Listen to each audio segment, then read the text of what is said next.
Back to official Akhtar Rahman sir YouTube channel. मित्रांनो, आजच्या या व्हिडिओच्या माध्यमातून आपण पुन्हा NCERTच्या पुस्तकातून, MPSC IASच्या पुस्तकातून आणि इयत्ता 5वी ते 7वी स्टेट बोर्डच्या पुस्तकातून अत्यंत उपयुक्त काही प्रश्न तुमच्यासाठी आणलो आहोत. आम्ही जे स्वतःच्या अभ्यासासाठी ज्या पुस्तकांच्या ज्या प्रश्नोत्तरांचा वापर करतो मित्रांनो, तेच प्रश्न आम्ही तुमच्यासाठी प्रत्येक व्हिडिओमध्ये घेऊन येतात.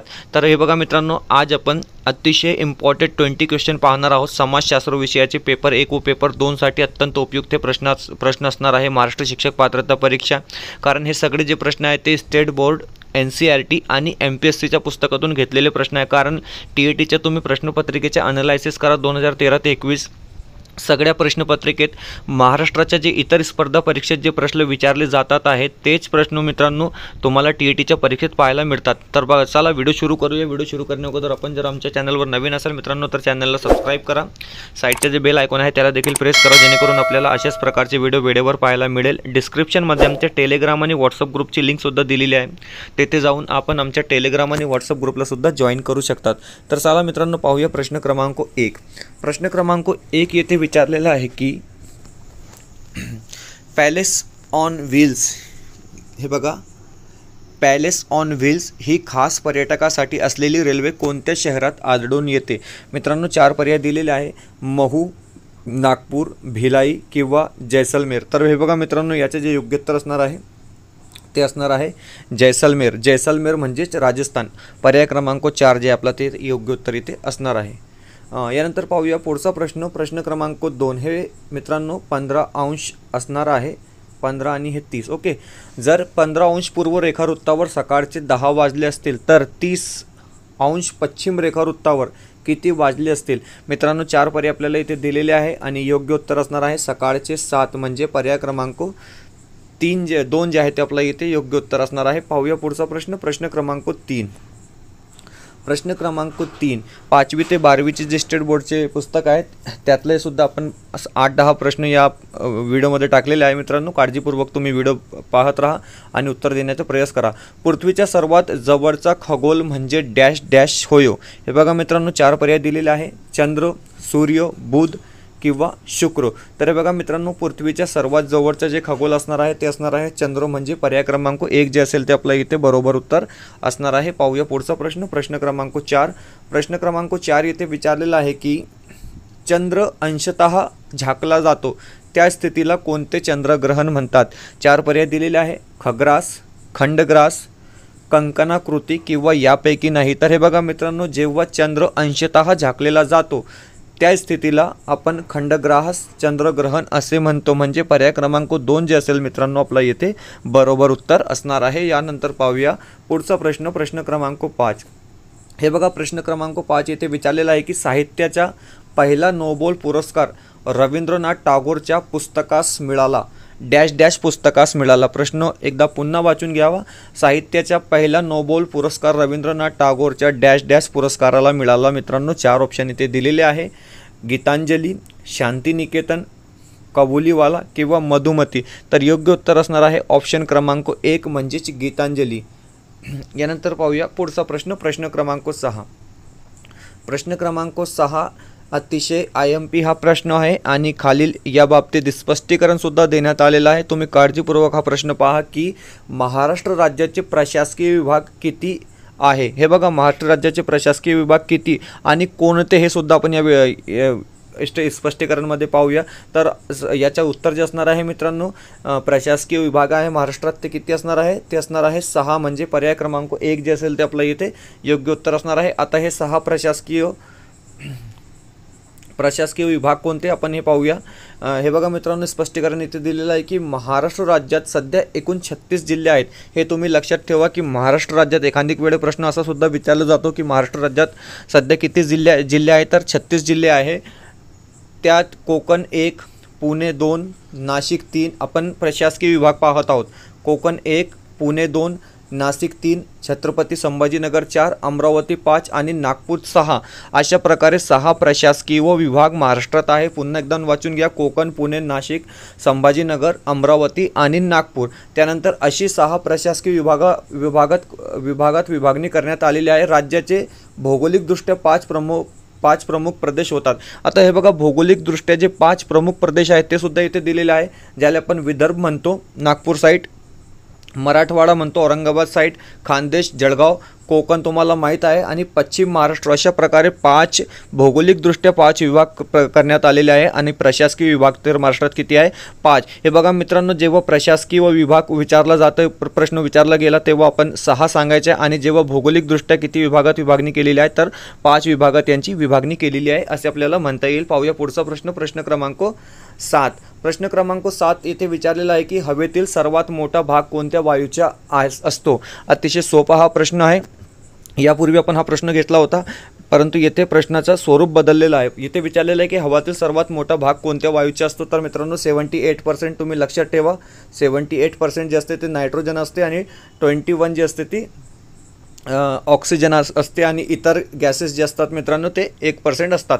यानंतर पाहूया पुढचा प्रश्न, प्रश्न क्रमांक 8. प्रश्न क्रमांक 8 इथे विचारलेला आहे की पुढीलपैकी कोणत्या शास्त्रज्ञास भारतीय अणुयुगाचे जनक मानले जाते? हे मित्रांनो तुम्ही लक्षात ठेवा, भारतीय अणुयुगाचे जनक कोण? 4 पर्याय दिलेले आहे, सतीश धवन, विक्रम साराभाई, के माधवन नायर किंवा डॉक्टर होमी भाभा. तर हे मित्रांनो हे लक्षात ठेवा, याचे जे योग्य उत्तर असणार आहे ते असणार आहे डॉक्टर होमी भाभा, म्हणजे पर्याय क्रमांक 4 जे असेल ते आपलं इथे बरोबर उत्तर असणार आहे. पाहूया पुढचा प्रश्न, प्रश्न क्रमांक 6. आता प्रश्न क्रमांक 6 येथे विचारलेला आहे. आमच्या यूट्यूब कम्युनिटीमध्ये सुद्धा मी हे प्रश्न लावला होता, परंतु तिथे लोकांनी म्हणजे खूप चुकीचे उत्तर दिलेले आहे. 72% स्टुडंट्स फक्त तिथे बरोबर त्यांचं उत्तर आलेले आहे. येथे प्रश्न आहे की छत्रपती शिवाजी महाराज यांचा राज्याभिषेक कोणत्या वर्षी झाला? हे बघा, छत्रपती शिवाजी महाराजांचा राज्याभिषेक कोणत्या वर्षी झाला हे आपल्याला येथे उत्तर द्यायचं आहे. 1630, 1655, 1655, 1674 किंवा 1680. तर हे बघा मित्रांनो योग्य उत्तर असणार आहे ऑप्शन क्रमांक 3 म्हणजेच 1674. पाहूया पुढचा प्रश्न, प्रश्न क्रमांक 10. प्रश्न क्रमांक 10 जे आहे ते अशा प्रकारे आहे की क्षेत्रफळानुसार जगातील सर्वात मोठा खंड कोणता? हे बघा मित्रांनो, येथे सर्वात मोठा खंड विचारलेला नाही आहे. येथे विचारलेला आहे की क्षेत्रफळानुसार जगातील सर्वात मोठा खंड कोणता आहे, आणि 4 पर्याय आपल्याला दिलेले आहे, युरोप, आफ्रिका, आशिया, आणि यापैकी नाही. तर मित्रांनो योग्य उत्तर असणार आहे आशिया खंड. हे जगातला क्षेत्रफळानुसार सर्वात मोठा खंड असणार आहे. यानंतर पाहूया पुढचा प्रश्न. मित्रांनो व्हिडिओ आवडत असेल तर प्लीज व्हिडिओला लाईक करा. तुम्ही जर आमच्या चॅनलवर नवीन असाल तर प्लीज चॅनलला सबस्क्राईब करा. डिस्क्रिप्शनमध्ये आमच्या टेलिग्राम आणि व्हॉट्सअप ग्रुपची लिंकसुद्धा दिलेली आहे, तेथे जाऊन आपण आमच्या टेलिग्राम आणि व्हॉट्सअप ग्रुपलासुद्धा मित्रांनो जॉईन करू शकतात. हे बघा, आपण हे जे प्रश्न पाहत आहोत मित्रांनो, इयत्ता 5वी ते 12वी स्टेट बोर्डच्या पुस्तकातून काही प्रश्न घेतलेले आहे. 4-5 प्रश्न आपण NCERTच्या पुस्तकातून घेतलेले आहे, आणि उरलेले प्रश्न मित्रांनो आपण IAS आणि MPSCच्या पुस्तकातून घेतलेले आहे. कारण आम्ही जे प्रश्नपत्रिकेचे ॲनालायसिस केलेलं आहे मित्रांनो, त्या प्रश्नपत्रिकेत महाराष्ट्रात जे इतर स्पर्धा परीक्षेत प्रश्न विचारले जातात तेच प्रश्न TETच्या पेपर 1 आणि TETच्या पेपर 2 मध्ये आपल्याला पाहायला मिळतात. म्हणून आपण तुमच्यासाठी जे प्रश्न आणत आहोत ते अत्यंत उपयुक्त प्रश्न असणार आहे. पाहूया प्रश्न क्रमांक 11. व्हिडिओला प्लीज लाईक करा आणि चॅनलला सबस्क्राईब करा. खालीलपैकी कोणते एक शहर 52 दरवाजेचे शहर म्हणून ओळखले जाते? हे बघा मित्रांनो, इथे प्रश्न विचारलेला आहे की 52 दरवाजेचे शहर कोणते? अमरावती, औरंगाबाद, सांगली किंवा सातारा. तर योग्य उत्तर असणार आहे औरंगाबाद, म्हणजे पर्याय क्रमांक 2 जे असेल तर आपला बरोबर उत्तर इथे असणार आहे.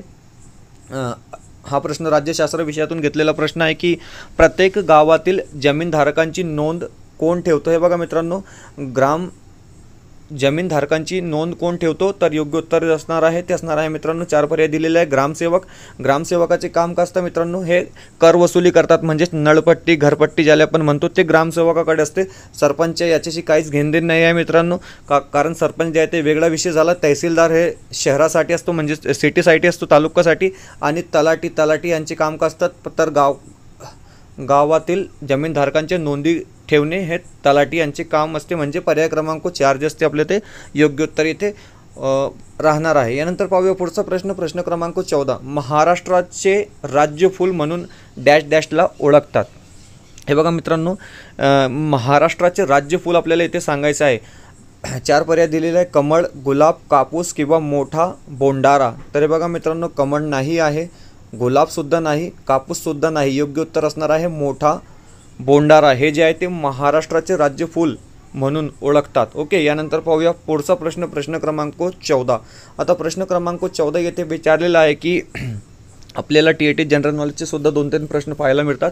प्रश्न क्रमांक 14 येथे विचारलेला आहे की छत्रपती शिवाजी महाराजांच्या राज्यात एकूण 240 किल्ले होते.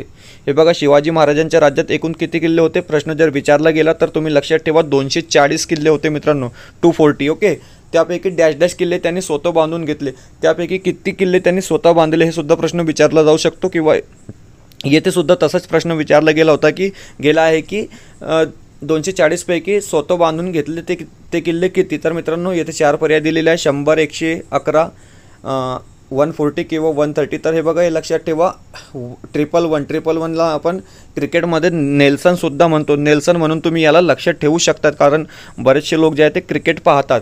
यानंतर पाहूया पुढचा प्रश्न, प्रश्न क्रमांक 15. प्रश्न क्रमांक 15 येथे विचारलेला आहे की यांनी डॅश डॅश यांनी जलियनवाला बाग हत्याकांडाचा निषेध म्हणून आपली सर ही पदवी ब्रिटिश शासनास परत केली. 4 पर्याय दिलेले आहे, रवींद्रनाथ टागोर, लाला लजपत राय, अरविंद घोष किंवा दादाभाई नौरोजी. तर हे बघा मित्रांनो, योग्य उत्तर असणार आहे सर रवींद्रनाथ टागोर, म्हणजे पर्याय क्रमांक 1. यानंतर पाहूया पुढचा प्रश्न, प्रश्न क्रमांक 16. प्रश्न क्रमांक 16 येथे विचारलेला आहे की पहिले बाजीराव पेशवे यांची समाधी कोणत्या नदीच्या किनारी आहे. हे बघा, प्रश्न विचारलेला आहे की पहिले बाजीराव पेशवे जे होते त्यांची जी समाधी आहे ती कोणत्या नदीच्या किनारी आहे. 4 पर्याय दिलेले आहे, मुळा, नर्मदा, गोदावरी किंवा तापी. तर मित्रांनो योग्य उत्तर असणार आहे नर्मदा, म्हणजे पर्याय क्रमांक 2 जे असेल ते आपला इथे बरोबर उत्तर असणार आहे. यानंतर पाहूया पुढचा प्रश्न असा विचारलेला आहे की भारताला स्वातंत्र्य मिळाले त्यावेळी ब्रिटनचे पंतप्रधान कोण होते. हा प्रश्न TATच्या परीक्षेत 2 वेळा विचारला आहे की भारताला जेव्हा स्वातंत्र्य मिळाले त्यावेळी ब्रिटनचे पंतप्रधान कोण होते. 4 ऑप्शन आपल्याला दिलेले आहे, Winston Churchill, Sir Pethick Lawrence, Clement Attlee किंवा लॉर्ड चेंबरलेन. तर हे बघा मित्रांनो, योग्य उत्तर असणार आहे पर्याय क्रमांक 3 म्हणजेच ॲटली. यानंतर पाहूया पुढचा प्रश्न, प्रश्न क्रमांक 18. प्रश्न क्रमांक 18 येथे विचारलेला आहे की कोणास स्थानिक स्वराज्य संस्थेचा जनक असे म्हटले आहे. हे बघा मित्रांनो, अतिशय IMP हा प्रश्न असणार आहे. स्थानिक स्वराज्य संस्थेचे जनक कोण. 4 पर्याय दिलेले आहे, Lord Ripon, Lord Dalhousie, Lord Dufferin, Lord Curzon. तर हे बघा मित्रांनो, याचे जे योग्य उत्तर असणार आहे ते असणार आहे लॉर्ड रिपन, म्हणजे पर्याय क्रमांक 1 आपला बरोबर येथे उत्तर असणार आहे. यानंतर पाहूया पुढचा प्रश्न, प्रश्न क्रमांक 19. प्रश्न क्रमांक 19 येथे विचारलेला आहे की वसईचा किल्ला पोर्तुगालकडून कोणी जिंकला. हे बघा मित्रांनो, येथे विचारलेलं आहे की वसईचा जे किल्ला आहे ते पोर्तुगालकडून कोणी जिंकलेला होता. 4 ऑप्शन दिलेले आहे, सदाशिव भाऊ, चिमाजी अप्पा, पहिला बाजीराव, यापैकी नाही. तर योग्य उत्तर असणार आहे चिमाजी अप्पा, म्हणजे पर्याय क्रमांक 2 जे असेल ते आपला इथे बरोबर उत्तर असणार आहे.